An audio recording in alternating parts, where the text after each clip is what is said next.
For the first time in my career, I saw a bold person who didn't look bold.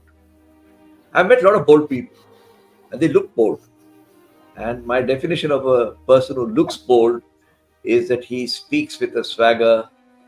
He's got, pizzazz about him, and he makes big statements which catch the eyes of journalists. But here was a person who was exactly the opposite, and yet he took many bold decisions. And I would just offer two categories by way of an example, rather than go off into all this.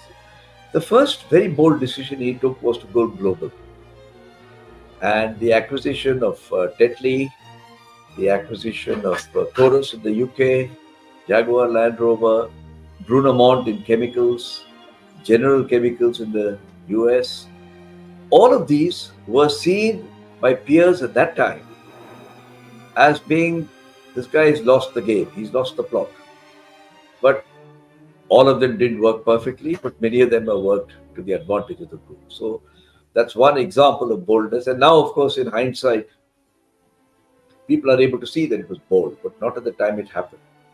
The second cluster of bold moves was, I have worked in Unilever for 31 years, and Unilever has people who come in at the age of 20 and then they groom them all the way. I was very struck by the fact that in Tata there were many, many late career recruits.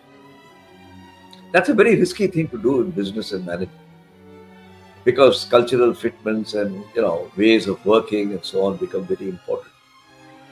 And Ratan Tata did this, knowing the risk, but solving a business problem, and then making sure that the risk was mitigated to the extent that he could help that process.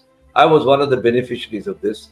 I joined Tata when I was 51, 52, coming from a very Anglo-Saxon company like Unilever into something that was a very Indian company like Tata. And I think I survived because I happily retired. But that is a great legacy.